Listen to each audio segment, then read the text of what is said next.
तो हा मृग मृग के मोह में जब देह छूटी तो मृग बनना पड़ा। परीक्षित जी जरा सोचो, एक मृगा के कारण ओ भरत धरी मृग देह, उनकी होगी का गति जिनको सबसे नेह है। जिन्हें अपनी गैया भी प्यारी है, मैया भी प्यारी है, पुत्र भी प्यारा है, पिता भी प्यारा है। दूसरा जन्म मृग के बाद फिर इन्हें मिला ब्राह्मण कुल में भरत जी को। जब जन्म हुआ तो इन्हें याद है पिछला जन्म। अब ये किसी से बोलते नहीं है।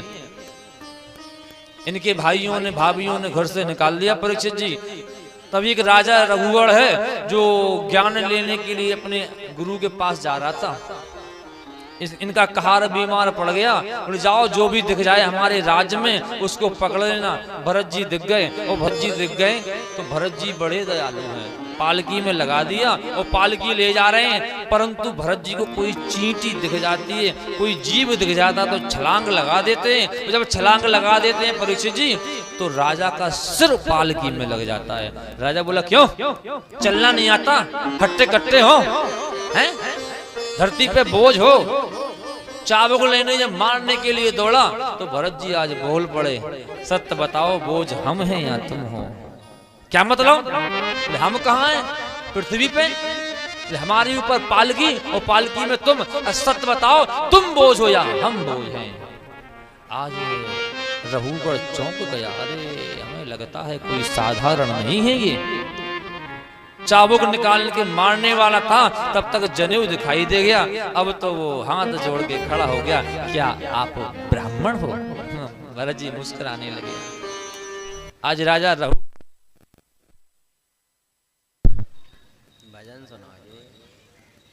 आज राजा रघुगण ने भरत जी से ज्ञान लिया, अपने महलों को लौट गया। बड़ा सुंदर भरत चरित्र है परीक्षित जी। आगे सुखदेव महाराज दर्शन दे रहे हैं नरक और स्वर्ग। नरक में आने के बाद क्या होता है, स्वर्ग में आने के बाद क्या होता है, व्यक्ति स्वर्ग में कैसे जाता है, नरक में कैसे जाता है। जब नरक के बारे में बताया, बोले पाप जब हो जाता है तो व्यक्ति को नरक में जाना पड़ता है। आज तो परीक्षित जी रोने लगे। अब मुझे लगता है कि मुझे भी नरक में जाना पड़ेगा क्योंकि मैंने एक संत का अपमान किया था। सुखदेव जी बोले परेशान मत हो, तुम्हें नरक में नहीं जाना पड़ेगा। बोले क्यों। बोले आओ तुम्हें कथा सुनाते हैं। एक बड़ी सुंदर कथा सुनाई है। कान कुब्जे ध्वजा कश्चित दासी पत्र अजामिला नाम नानस्त सदाचार्य दासी संसर्ग दूषिता। एक कानकुब्ज ब्राह्मण है। पिता ने कहा फूल लेके आओ पूजा के लिए। बगिया में फूल तोड़ने गया तो एक दासी के चक्कर में पड़ गया। वो दासी कोई और नहीं, वो वेश्या थी। वेश्या को देख के मोहित हो गया परीक्षित जी। जब मोहित हो गया तो वेश्या के साथ रहने लगा। जब वेश्या के साथ रहने लगा तो ये सब कुछ भूल गया। अब तो मदिरा का पान करने लगा, मांस भक्षण करने लगा, चोरियां करने लगा, डकैतियां डालने लगा। एक दिन इसके नगर में एक संत जी आ गए।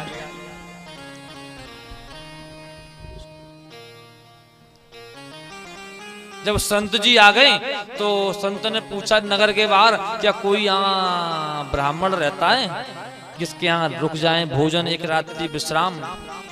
लड़का कुछ गांव के जो लड़के होते हैं वो शरारती होते हैं। हाँ हाँ चले जाओ। बोले अजामिल नाम का ब्राह्मण रहता है, बड़ा सुंदर। सारे महात्मा आके बैठ गए। तब तक अंदर से वो वैश्या निकल के आई। वैश्या ने ओ संत ए महाराज, हम तुम्हें भोजन तो नहीं खिला सकते परंतु हाँ सूखा राशन दे सकते हैं, तुम बना के खाओ, हम आपको नहीं खिला सकते। महात्मा समझ गए, ठीक है राशन दे दो। संतों ने राशन दिया, तब तक वह अजामिल चला आ रहा है और कंधे पे मछली को पकड़ने वाला जाल डाले है। महात्मा जी बोले काहे, क्या कोई आसन ली हो, भजन करने आ रहे हो या भजन करने करके आ रहे हो? अजामिल बोला तुम कौन? बोले हम महात्मा हैं। यहाँ कैसे आए? तब तक पत्नी आ गई। बोले हमने। अच्छा पत्नी आ गई तो बेचारा शांत रह गया। अच्छा पत्नी के आगे सब शांत ही रह जाए,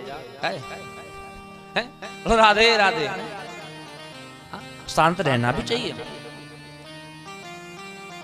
क्योंकि जो पत्नियां होती हैं ना वे एक सच्ची मित्र, अच्छे दोस्त भी होते हैं, जो अपने पति को कभी कुमार्ग पे नहीं जाने देती। हाँ, इसलिए पत्नी की बात भी माननी चाहिए, जरूरी है। आज जब पत्नी ने कहा कि नहीं नहीं वो मैंने रुकाया है, तो महात्मा बोल पड़े अच्छा तो ये बताओ तुम्हारे कंधे पे क्या है? आज ये कहने लगा ये मछलियों को पकड़ने का जाल है। महात्मा बोले ओ शिकार खेलते हो? शिकार हु खेलते हो कहा। बोला महाराज रोज रोज तो नहीं, लेकिन हाँ कभी जब मांस खाने का मन होता है तो शिकार खेल। अरे मांस भी खाते हो? मांस हु बखत हो कहा। मांस भी खाते हो? बोले महाराज रोज रोज तो नहीं। बोले कब? बोले जब मदरा को पान होए, जब कभी थोड़ी लग जाती है तो मांस भी खा लेते। अच्छा मदरा भी पीते हो? मदरा हु पिबत हो कहा। अजामिल बोला रोज रोज तो नहीं। बोले कब? बोले जब वैश्या घर जावत हैं, जब वैश्या के घर जाते हैं तो मदरा भी पी लेते हैं। महात्मा बोले ओहो हमें तो लगा था कोई संत है, अच्छा ब्राह्मण है, तुम तो सद्गुण संपन्न हो, हैं? वैश्या घर भी जाते हो? बोले महाराज रोज रोज तो नहीं। बोले फिर? बोले जब जुआ माही जीत हो, जब जुआ खेल जाते हो वहां चल जाओ।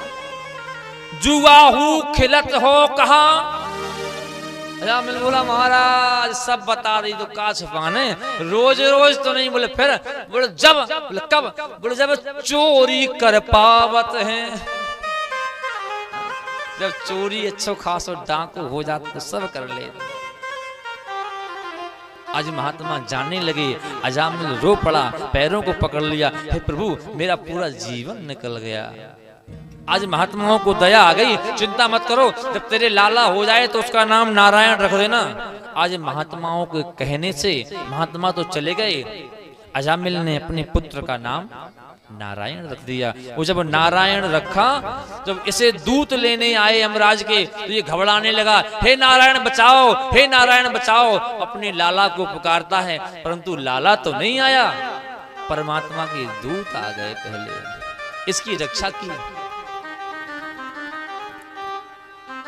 अब तो सुखदेव महाराज बड़ा सुंदर दर्शन दे रहे हैं। जब परीक्षित बोले अच्छा बताओ तो क्या भगवान सब पर कृपा करते हैं? कोई भी हो? सुखदेव जी कह रहे हैं हाँ भगवान तो सब पर कृपा करते हैं। अच्छा अगर सब पर कृपा करते हैं तो अगर ऐसी कथा सुनाओ जहाँ किसी दैत्य के ऊपर कृपा की हो। क्या कभी किसी राक्षस के ऊपर कृपा की है या केवल देवताओं के ऊपर, भक्तों के ऊपर ही कृपा करते हैं? बोले हाँ करते हैं ना। कब? उस समय की बात है। किस समय की बात है? ये बोले उस समय की बात है जब हिरणाक्ष पृथ्वी का हरण करके ले गया। जब हरण करके ले गया परीक्षित जी, तो भगवान को एक रूप लेना पड़ा।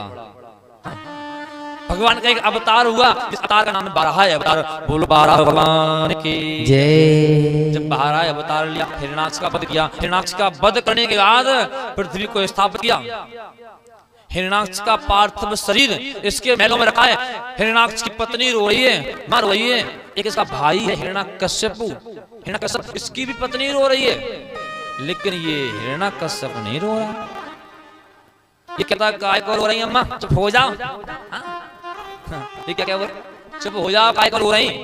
पत्नी बोली नहीं, इसकी पत्नी का नाम कयादु है। कयादु बोली कैसे भाई हो तुम, तुम्हारा भाई मरा पड़ा है और तुम कह रहे हो काय को रो रही हो?